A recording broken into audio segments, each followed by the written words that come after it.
Hi, friends. My name is Attorney Anais Salazar, And I'm attorney Christian Alvarez. and today we'll be talking about VAWA. VAWA stands for Violence Against Women's Act, and it is available to any individual that has been subject to abuse by a family member.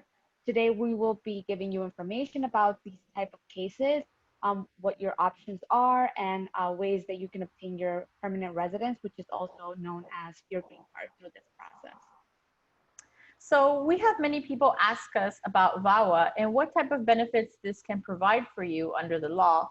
And there are really three big benefits that you can get under the VAWA law, which is Violence Against Women Act, like Attorney Salazar mentioned, but it's really applicable to anyone, male or female. First of all, if you file under VAWA, you may qualify to apply for your green card at the same time under this law. And you also may qualify to get your green card within the United States without leaving the country, even for those of you who may have entered the country without a visa or without inspection. The second benefit that you can get is for those of you who have been abused by either a U.S. citizen spouse or a U.S. citizen parent, and you're a minor, you may also qualify to apply for a work permit and a travel permit at the same time you apply for your green card. This process is known to take a little bit of time, so it's always very beneficial if you can get a work permit, your social security card, any other benefits you can get while your case is pending. And finally, a big benefit to this law is that the public charge rules don't apply. Currently, this administration has been very strict about public charge rules for people who are being petitioned by a spouse or even a parent or a child. These cases require normally for people to submit taxes. Recently, they've been wanting us to also submit credit reports. And you don't need to do any of that if you apply for your green card or your adjustment of status under this VAWA law. So again, that's a very big benefit in a time where a public charge is being scrutinized. So let's take a look at what are the requirements for VAWA and who qualifies. So a person is eligible to apply for VAWA if they have been abused by a legal permanent resident or U.S. citizen spouse, if they have been abused by a legal permanent resident or U.S. citizen parent or step parent, and if they have been abused by their U.S. citizen child that is over 21 years old. Yeah, most people, most of you that may be watching our video on YouTube may find a lot of lawyers talk about if you're being abused by your spouse, you qualify for VAWA. But we really want to encourage those of you who may be parents of U.S. citizen children who are over 21. If your U.S. citizen child has been ever abusive towards you, even if you came here without inspection, you qualify under this law. And also for children or even stepchildren of your citizens or permanent residents, if you have been abused by your step parent, you know, this is also something that for which you qualify. And you can't just think that, you know, that's for someone else and not for me. So just being aware of what laws are out there for you is very valuable, because I feel like there are a lot of people out there that may be missing out on an opportunity to get a green card just because they didn't know that VAWA even covered them. Correct. So we'll be going over the type of evidence that is required for each of these options.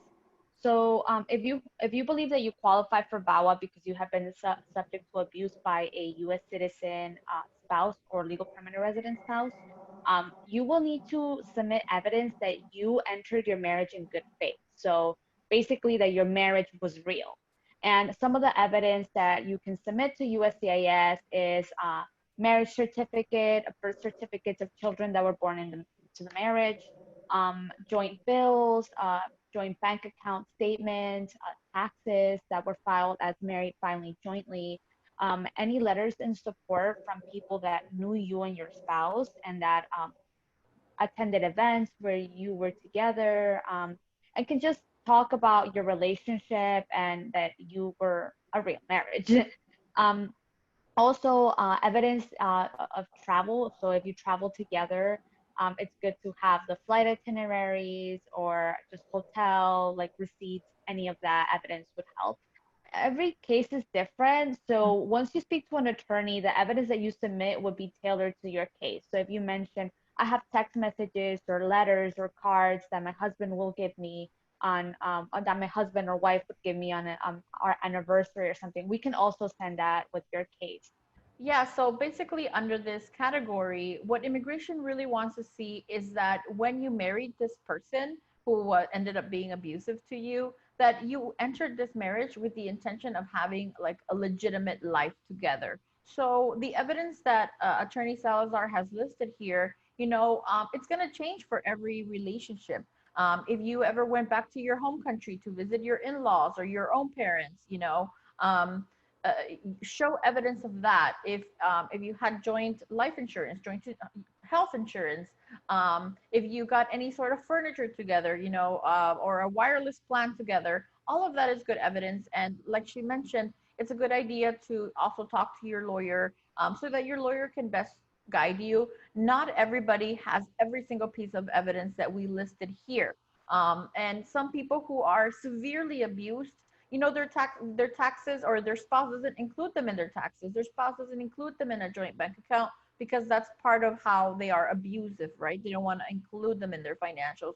So it's always a good idea to work with your attorney, because there can be many other types of evidence that show to immigration that when you married, you had a legitimate intention of living with this person.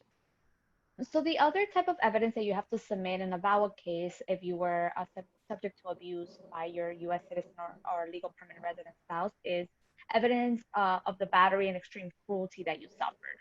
So this evidence can include any police reports or order of protections if you ever did call the police on your spouse. Um, Records, any hospital records or medical records if you ever suffered an injury because of the abuse and you had to go to the hospital or you had to go see a doctor and seek medical care. Also, if you are getting therapy or you obtained psychological or psychosocial therapy in the past, we also include psychological evaluation or records from those the therapies that you obtained. Um, if you ever went to a shelter and you have some documents about that, that is also would be very helpful for the case. As well as, I mean, if you suffered any injuries or you had any bruises, and you have photos of that, we can include that as well, or letters as well from people that you confided in and you told them about the abuse or that witnessed the mistreatment that you suffered by your spouse. We can get letters from them as well, and any other information, like Attorney Alvarez mentioned before, um, the evidence that you submit in the case is tailored to your situation. So if you don't have much evidence, but you have text messages where your spouse is using offensive language against you or has posted on social media, using say offensive language against you or trying to berate you or offend you in any way, then we can also include that as well. Um, any letters, emails, any evidence that you find that may be relevant in your case and that can speak to the abuse that you suffer. Yeah, not everybody has had the opportunity to call the police, or go to a women's, battered or shelter, right? But that doesn't mean if that never happened to you that your abuse was not real. So as Attorney Salazar mentioned, there is a lot of types of evidence you can get. We had a client where her neighbors wrote letters in support because they could hear her husband hitting her, yelling at her, screaming her, and berating her constantly. So if you even if you don't have like court documents, like an order of support, I mean an order of protection, if you have all these things, that's awesome, that's great. But if you don't have that, don't be discouraged. Talk to your attorney, and then your attorney will guide you on what other secondary but also strong evidence can we use to prove that you were battered or abused. And one thing she said that was very important is a lot of times abuse happens even through text messages or through WhatsApp messages. We've had clients show us these really ugly messages from their spouse saying they're going to call immigration on them, really ugly slurs used against them, and threats to what? To keep their spouse in fear. Don't delete that. If you're living in an abusive relationship, keep all that evidence, because we will submit that with your case to show, that your abuse was, in fact, extreme cruelty, and an extreme abuse. Do you want to mention the next step, Ms. Attorney Salva? Sure. Before I mention the next step, I think it's also important to have an attorney because we've had several clients that still live with the abusive spouse. So it doesn't necessarily mean that you have to leave or you have to separate from your spouse or get divorced from your spouse for you to be able to do VAWA. If you are still living with them, then and you are and you have evidence and you feel unsafe to have these messages if your abusive spouse goes through your phone or goes through your email, then you can send this evidence to your attorney and then just delete them from your phone or any device that you feel like would be monitored or surveilled by your spouse.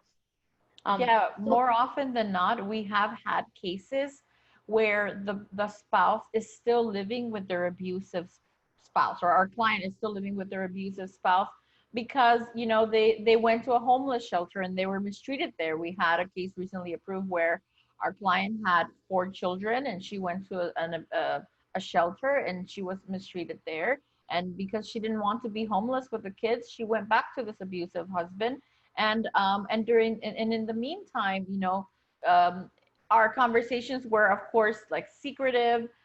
We made sure that no mail was ever sent to her home. So if you are still living with your abusive spouse, you can still apply for VAWA, and there are many protections that the law provides for you while your case is pending. and this applies to all the categories. So it not only if you are subject to abuse by your spouse, but also if you are a victim of abuse by a U.S. citizen parent or a legal permanent resident parent, or your U.S. citizen child that is over 21. So any VAWA case is protected under the law, and all the information that you share is supposed to be confidential, and you can provide a safe mailing address to prevent mail going to your home. So the next evidence that you have to submit for this type of cases, if you were subject to abuse by a U.S. citizen or legal permanent resident spouse, is evidence that you have good moral character. Well, this one So, is for any category, really. yeah, So correct. any So of the any law categories, you must prove you have good moral character.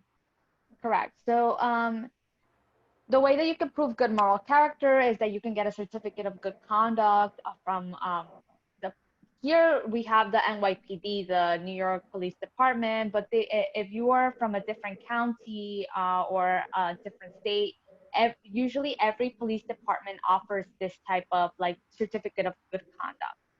So you just have to find out with your attorney or with your local police department. Um, the evidence of good moral character has to be for any place that you've lived for more than 6 months in the last 3 years. So let's say you lived in your home country and then you moved to the United States, then you will have to submit evidence of good moral character here in the US as well as in your home country. Yeah. So the look back period is only the last 3 years.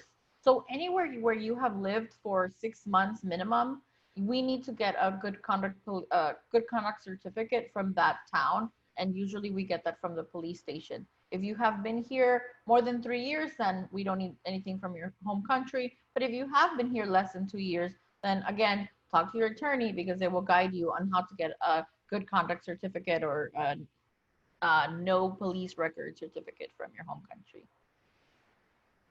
So if you have been subject to abuse or extreme cruelty by a legal permanent resident or U.S. citizen parent or by a U.S. citizen child that is over 21, then you have to submit evidence of the relationship, and you also have to submit evidence that you have lived with the abusive parent or child for a period of time. and evidence that you were subject to battery and extreme cruelty, as well as evidence that you have good moral character, which what we previously discussed. So I'm going to go over some common questions with Attorney Alvarez. These are the questions that we get from most of our clients who are interested in pursuing VAWA. So one of the questions is, what happens if I've divorced my abusive spouse? So even those of you who may have already been divorced from your abusive spouse can qualify for benefits under VAWA. Now, the rule is that if you're not in immigration court, if nobody has ever called you for deportation proceedings, you have to file for VAWA before you reach the second anniversary of your divorce. So if you have been divorced for less than 2 years, you have to make sure to get that application in before the second anniversary, and you also must not be remarried before your I-360 application is approved. So even if you make the deadline while the case is pending, you cannot get remarried. So that's also something very important to keep in mind and talk to your attorney about. For those of you who may already be in immigration court, for some reason, immigration found out you were here without any status and they sent you to go see a judge. If you were married to a U.S. citizen or permanent resident at any point, doesn't matter how long the divorce, if you were abused by them, or if you had an abusive parent or an abusive child or step parent, there is no time limitation, and that's a very big tool you can use in your defense to stop your deportation from happening. So if you have had an abusive parent, spouse, or child, and you're in immigration proceedings or in immigration court, please make sure you talk to your attorney about that, because this is a very underused but very valuable tool to stop your deportation from taking place. Another commonly asked question is, what about my children? Can I add my children to my case? And the answer is yes. If you have a child that is under 21 years old, then they can benefit from your case, so they will be added to your case, and they too will qualify to obtain the green card once your case is approved. And this is very valuable for those of you who may think, well, but my children are living abroad, or my children are living with their other parent, right? Like their father, or my children are living with their mother and I'm in this abusive relationship. It doesn't matter if they are not living with you. If they are under 21, even if they are living outside of the country, you can add them to your case. And as derivative beneficiaries, when you get your green card, they too will be able to get a green card. And if they are abroad, they will be scheduled for an interview in the consulate and they will be able to come to the United States as green card holders. Again, very undervalued, very underused benefit that comes with VAWA. So if you have children, make sure you tell your attorney. It doesn't matter if they're not living with you, you can add them on your case. So the last question we have is, will my abusive family member find out if I apply for VAWA? So pretty much all the information that we put in the application is confidential. The abusive spouse, parent, or child will not find out that you are applying for VAWA. The information is protected by the law.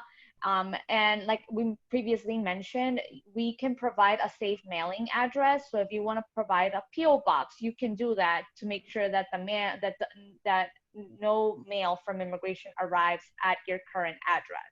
If you also just use your attorney's address, yes, or any other family member's address if you want.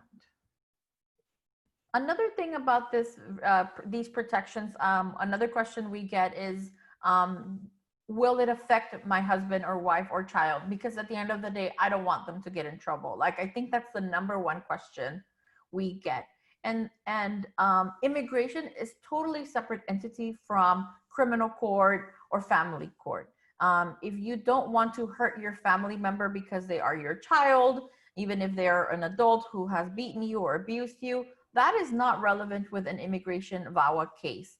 This is for you to get protection under the law, for you to receive a benefit so that you can liberate yourself from this abusive relationship This has nothing to do with getting someone in trouble. So don't have that fear of, oh, I don't want my spouse or my child or my parent to get any sort of legal trouble because of me. That is not the case.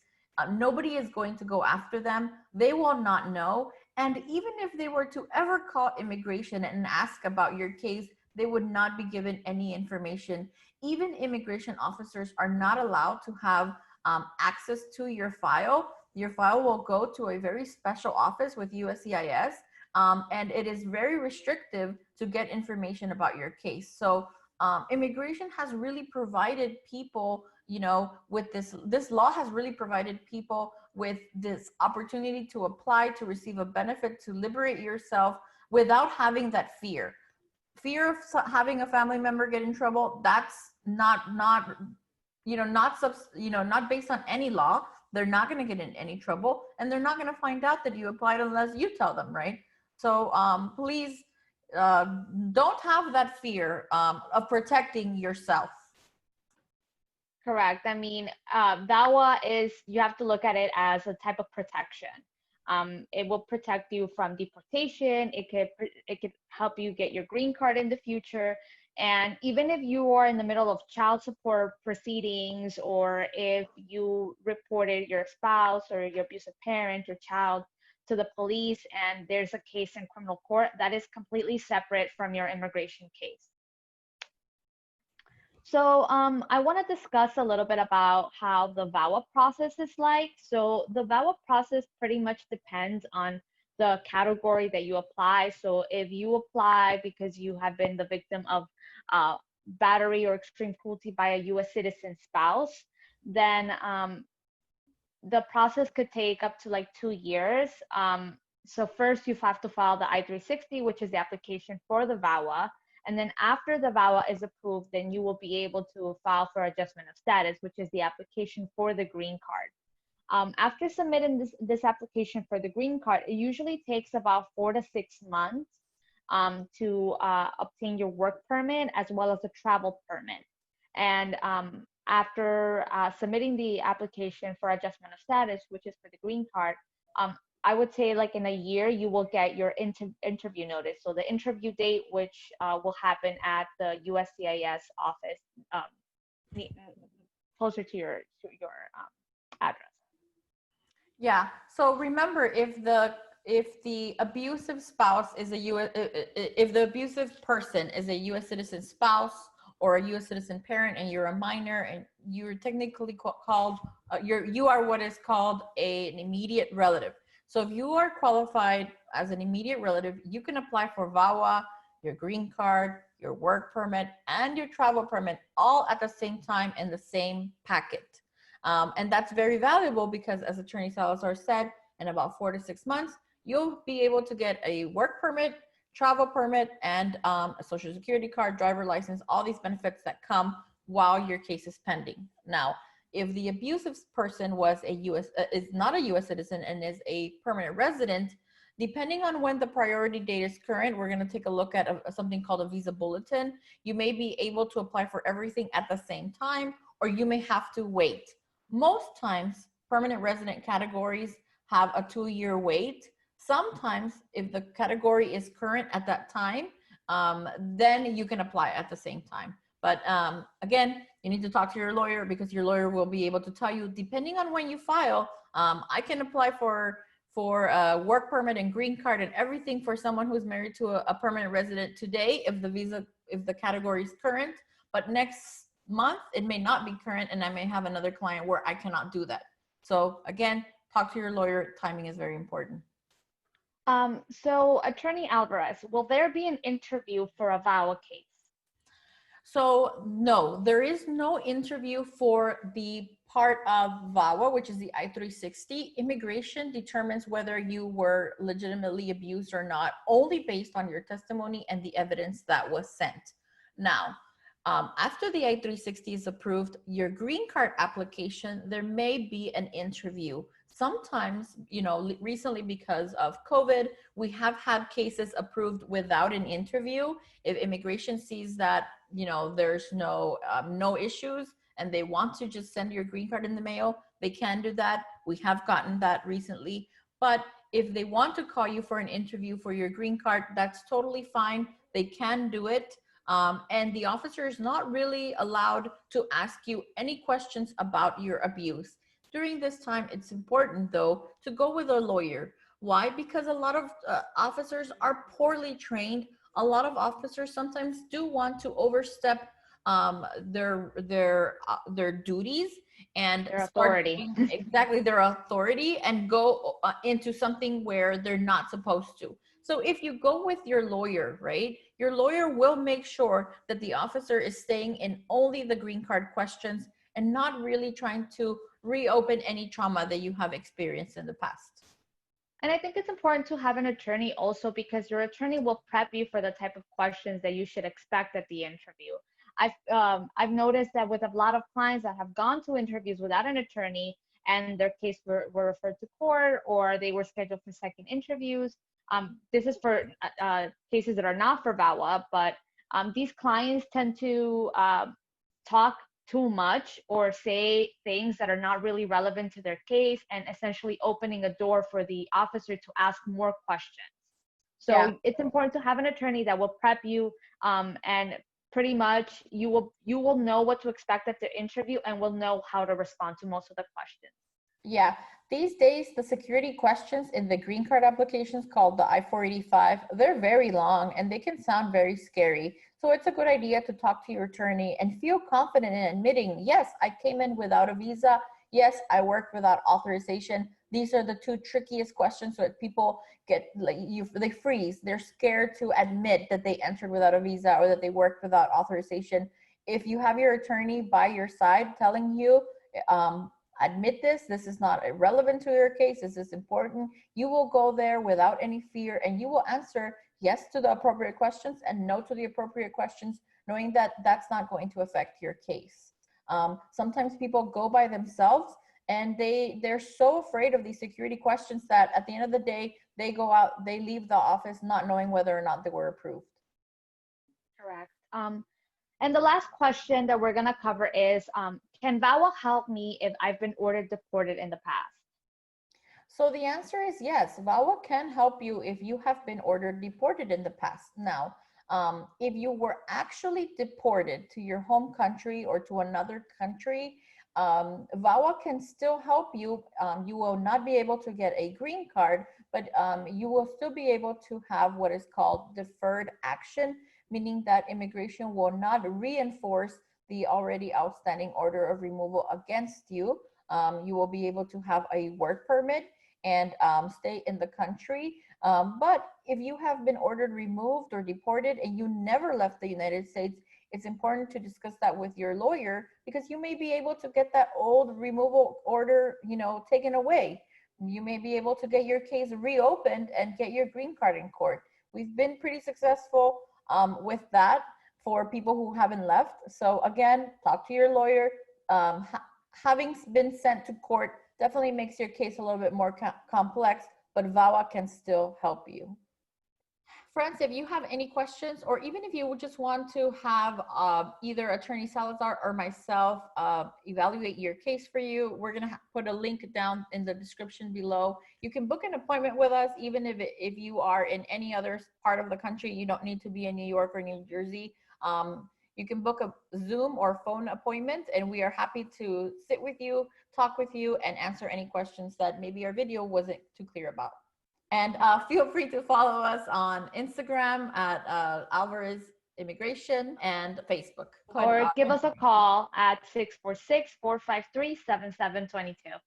And our website is alvarezimmigration.com. It was a pleasure talking to you, and we hope to see you soon. See you soon.